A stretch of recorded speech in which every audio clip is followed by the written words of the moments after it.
Baik, Assalamualaikum warahmatullahi wabarakatuh. Kenalkan kami dari kelompok 7, di mana kelompok kami akan menjelaskan tentang materi yang sudah diberikan sebelumnya dan berikut adalah judul materinya yaitu DNA sequencing dan DNA recombination. Perkenalkan, nama saya Farid Kurniawan dan eh, teman saya yaitu dapat Syarif Hidayatullah dan Romo dan Laksono dan Andesya. Jadi kita akan mulai presentasinya. Next.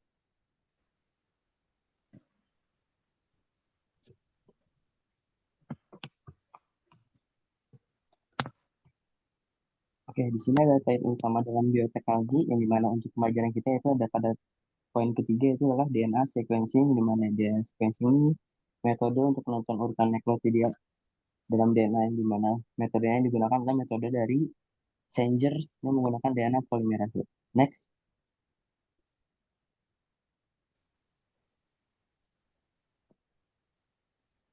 Berikut adalah contoh dari alat yang akan dideteksi melalui DNA sequencing. Next.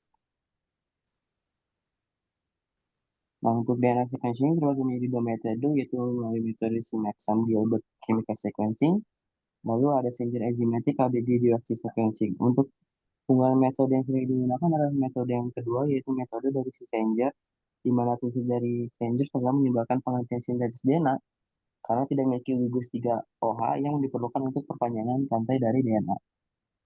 Next. Nah, untuk proses sequencing dalam DDNTP ini, DNA-nya akan dicampur dengan DNA polimerase, DNTP, dan DDNTP variable fluorescence. Jika DDNTP terinkorporasi, maka reaksinya akan berhenti dan memungkinkan identifikasi nukleotida. Next. Berikut adalah penggambaran dari mekanisme yang sudah dijelaskan, di mana DDNTP dan DNTP berlabel fluorescent, DDNTP terinkorporasi, dan reaksinya berhenti di rantai tersebut. Next.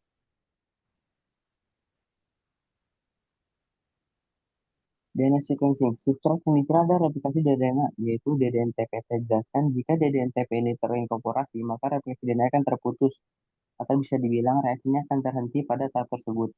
Dan itu bisa digunakan untuk menganalisis dengan metode Sanger tersebut. Next.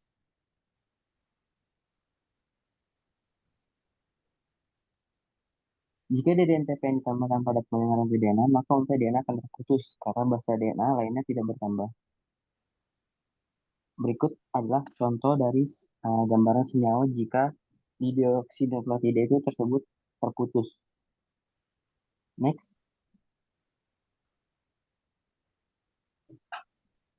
Ini adalah alat deteksi dari elektroforesis gel. Jadi setelah reaksi, fragmen DNA-nya itu akan dipisahkan dengan gel elektroforesis yang memberikan pembacaan urutan DNA berdasarkan warna dari fluoresennya. Next. Berikut adalah contoh DNA yang sudah di-sequencing dengan DNA polimerase. DDNTP yang dilabel dengan zat warna yaitu adalah zat warna fluorescence. Bila DNTP terinkorporasi, maka reaksi polimerase DNA-nya akan berlangsung. Tapi bila DNTP terinkorporasi, reaksi polimerase DNA akan terputus atau tereliminasi. Di atas adalah contoh DNA yang sudah terputus, yaitu terdapat C, G, C, dan A. Next. Berikut adalah pewarnaan, bisa dilihat long fragmentnya, yaitu ada pada segmen T, yang dimana T itu adalah timin, dan kemudian ada G-guanin, C-nya adalah sitosin, dan untuk short fragmentnya ada pada timin lagi.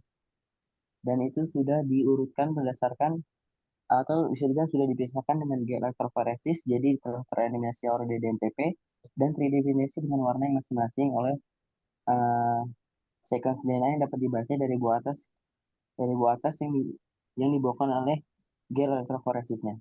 Next. Berikut adalah hasil dari DNA sequencingnya, yaitu ada bisa dilihat urutan DNA sequencing dari masing-masingnya yang sudah didedukasi dengan gel dan dipisahkan dengan primera. Next.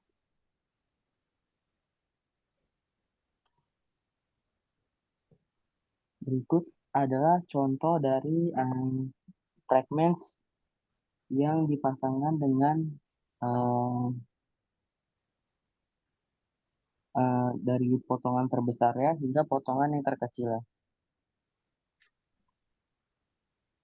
Yang dimana G berikaitan dengan C, A berikaitan dengan T, C dengan G dengan C, dan bisa dilihat pada slide tersebut. Next,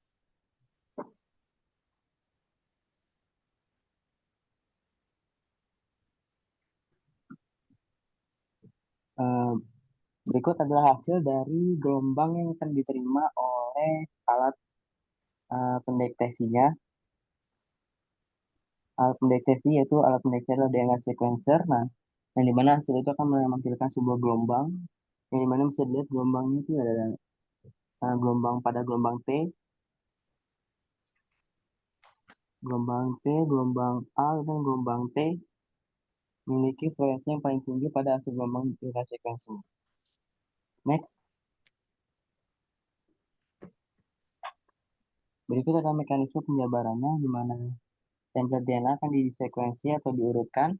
Setelah diurutkan, mesin dari data analisis kromatogramnya akan menghasilkan kromatografi. Nah, yang hasil kromatografi tersebut akan mengurutkan sesuai dengan panjang gelombang fragmennya dari yang terpanjang hingga fragmen yang terkecil. Dapat dilihat hasil dari DNA polimerase tersebut pada DNA fragmen bermigrasi melalui kaca kapileri yang kecil. Next, selanjutnya akan dijelaskan oleh teman saya. Oke, baik. DNA sequencing. Ini adalah bagaimana cara DNA sequencing kita dari liver, lalu diekstrak DNA, dimasukkan ke penyiapan library untuk million of genomic DNA fragment, lalu dibuat 1.000 kopi, lalu genomic sample dimasukkan ke dalam sequencer, lalu dianalisis data. Nah, untuk DNA sampel di microfluidic, lalu di nano optrop array, di optical, yaitu dengan signal outwasting force electrical, lalu di data analisis dan di display. Nah, ini adalah molekuler biologi revolution dari tahun ke tahun, yang dari tahun 1970 yaitu DNA cloning, tahun 1977 DNA sequencing, dan tahun 1983 polymerase chain reaction atau PCR. Human Genome Project atau HGP merupakan salah satu prestasi ilmiah terbesar dalam sejarah. Diluncurkan pada bulan Oktober 1990 dan selesai pada bulan April 2003. Human Genome Project menghasilkan 3,4 billion pasang basa DNA pada genom manusia dan telah mempercepat pemahaman peneliti dalam bidang penelitian medis dan kesehatan. Dari virus Genome Project telah banyak ditemukan sebanyak 11.073 complete genome DNA rekombinan. DNA rekombinan adalah molekul DNA yang diproduksi secara artifisial yang mengandung gabungan sekuen DNA yang berasal dari organisme yang berbeda. Beberapa penemuan penting DNA rekombinan, yang pertama ada metode isolasi DNA, yang kedua ada enzim endoknulease restriksi, yang ketiga ada vektor plasmid, yang keempat ada isolasi plasmid DNA, yang kelima ada transformasi bakteri, yang keenam ada metode deteksi DNA. Enzim endonuklease restriksi. Enzim yang memotong DNA untai ganda pada sekuen spesifik.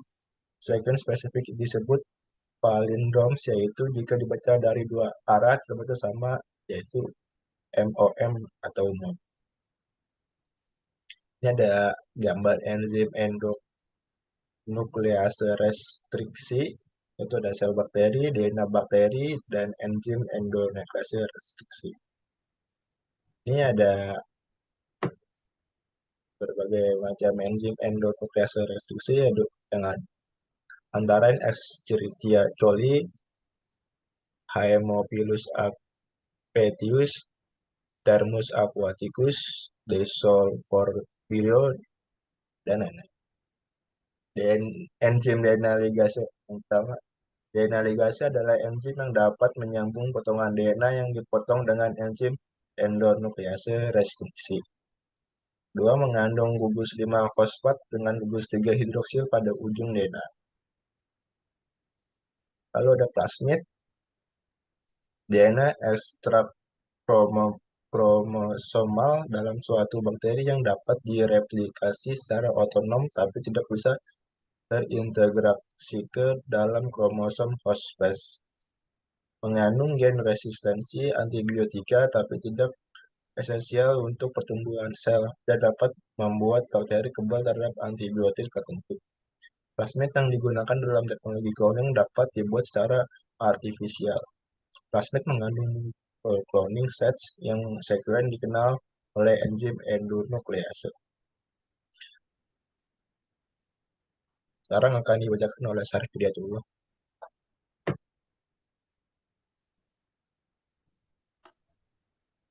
Baik, selanjutnya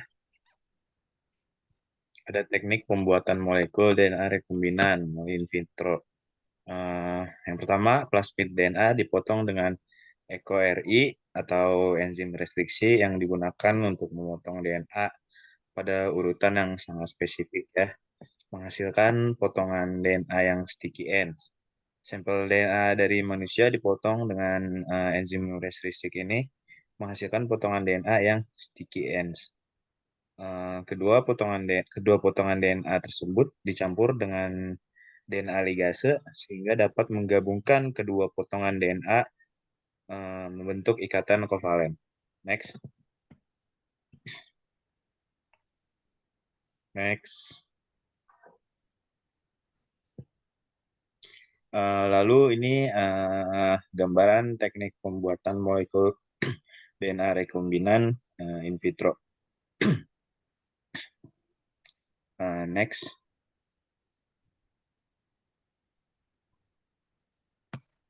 Nah, berikut tahapnya. Yang pertama itu ada kromosom bakteri dan plasmid. Selanjutnya ada fragmen gen asing yang akan disisipkan dalam plasmid. Lalu plasmid dan gen asing dipotong dengan enzim endonuklease restriksi. Setelah itu ligasi plasmid DNA rekombinan dengan DNA ligase.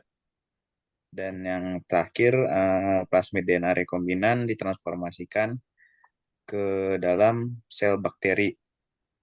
Koloni yang tumbuh adalah sel transforman yang resisten terhadap ampicillin.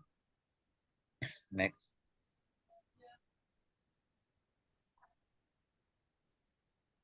Berikut adalah apa yang dimaksud transformasi ya, yaitu plasmid rekombinannya dengan bakteri Escherichia coli yang menjadi host selnya itu dipersatukan gitu. Jadi keduanya ini disebut transformed cell. Next.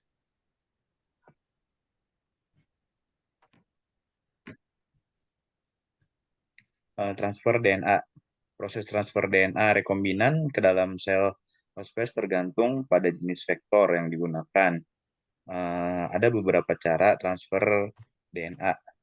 Yang pertama, transformasi, lalu ada elektroporasi, ada konjugasi, ada transveksi, ada mikroinjeksi, dan mikroprojektil. Next. Ini ada electroporation, yaitu di mana apa namanya tujuannya itu menciptakan kayak pori-pori kecil di dalam membran sel melalui teknik electric shock. Next. Next.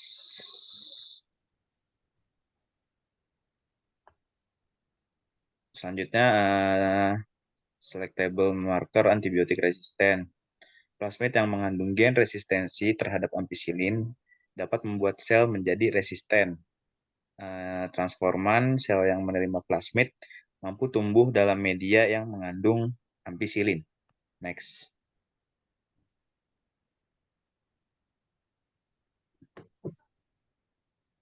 Berikut gambaran dari seleksi sel transgenik ya.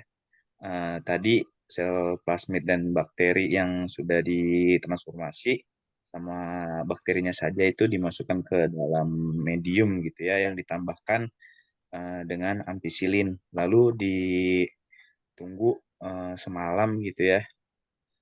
Koloni yang resisten akan ampicillin itu nanti akan tumbuh gitu. Next.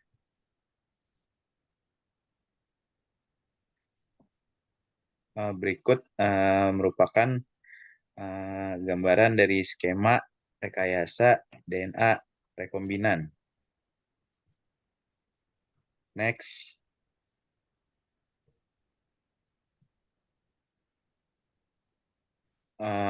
Di sini ada alasan mengapa perlu diseleksi, itu karena beberapa rekombinan akan terbentuk rekombinan yang mengandung gene of interest yang tepat, klon bakteri yang mengandung rekombinan fragmen DNA, klon hanya mengandung plasmid DNA, lalu klon mengandung campuran plasmid DNA. Next.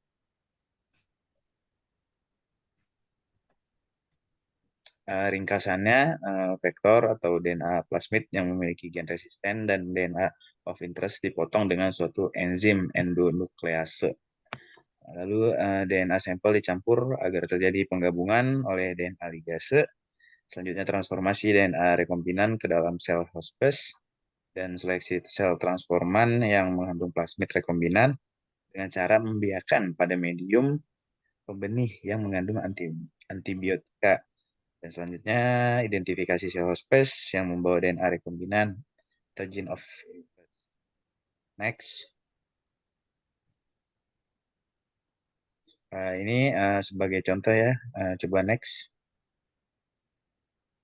Nah, ini adalah gambaran ya, di mana DNA 1 dan DNA 2, di mana masing-masingnya dipotong dengan enzim EcoRI tadi, dan ketika urutannya kedua-duanya sudah terpotong, ditambahkan DNA ligase gitu untuk menggabungkan antara DNA 1 dan DNA 2-nya.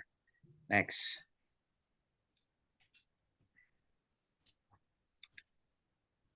Nah, ini ada animasinya. Cuma kayak nggak bisa diputar, kita next saja. Nah, selanjutnya akan dijelaskan oleh rekan saya, Andoska. Kepadanya kami persilahkan. Selanjutnya itu plasmid vektor. Plasmid vektor ini adalah molekul DNA sirkular kecil yang ditemukan secara alami yang bakteri, di mana rekayasa genetik plasmid ini sering digunakan sebagai kendaraan untuk membawa DNA asing ke dalam sel inang seperti bakteri. Nah, yaitu origin of replication itu segmen DNA pada plasmid yang berfungsi sebagai titik awal replikasi. Ampicillin resisten gen yang memberikan resisten terhadap antibiotik ampicillin pada bakteri yang mengandung plasmid. Sedangkan BAMHI, AINDLL, dan E. coli itu adalah enzim restriksi, yaitu protein yang mampu memotong molekul DNA pada urutan nukleotida spesifik. Next.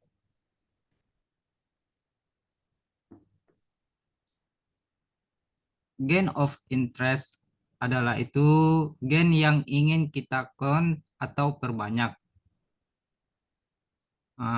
Proses cloning yang digambarkan itu pemotongan DNA.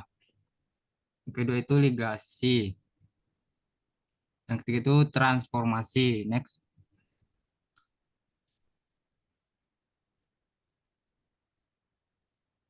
Gen fluorescence protein itu di mana DNA ligasi lengket pemotongan akan saling melengkapi, memungkinkan fragmen DNA GF. untuk disambungkan ke plasmid vektor. Ligasi proses penyambungan fragmen DNA GFP ke plasmid vektor menggunakan enzim ligase. Next.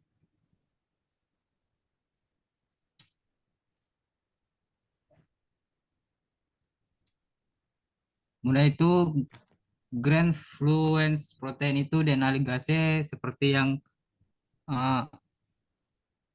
slide sebelumnya sudah dijelaskan. Coba next lagi.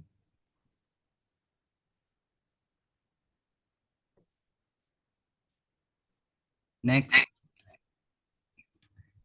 Nah, ligasi fragmen DNA dengan enzim DNA ligasi, di mana campuran fragmen DNA dari plasmid vektor dengan gen GFP akan menghasilkan beberapa gabungan fragmen DNA. Kemungkinan minimal terjadi 5 jenis ligasi. Beberapa di antaranya bukan plasmid fungsional atau tidak memiliki gen ori. Oke, next.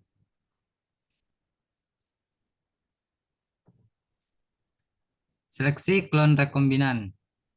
Nah, transfer plasmid rekombinan ke dalam E. coli. Inilah contoh gambarnya, seperti yang ada di gambar PPT ini. Next.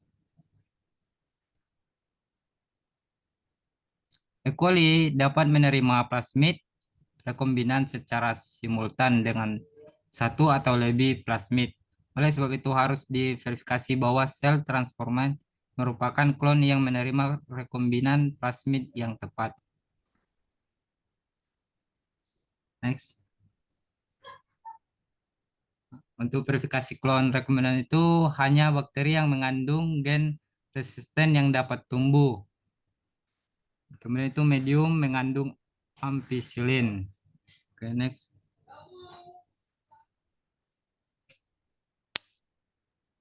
Ini adalah verifikasi klon rekomendasi ekspresi GFP pada E. coli. Yang gambarnya warna bintik-bintik itu adalah bakteri, yang gambar tengah itu GFIN solution. Yang warna hijau itu verifikasi klon recombination yang dilihat dari mikroskop fluorescence. Next.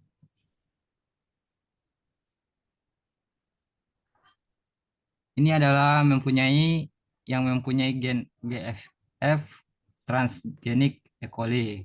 Oke, next.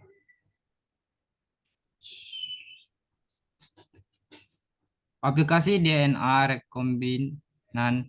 Yang pertama itu pengembangan bioteknologi farmasi dan kesehatan. Yang kedua itu produksi protein-protein terapeutik yang produksi melalui teknologi DNA rekombinan.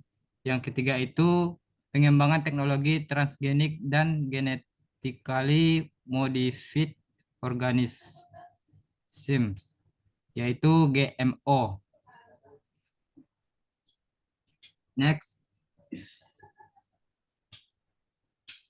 Ini adalah gambar plasmid dan DNA strand. Next. Sekian dari pemaparan materi kami. Terima kasih.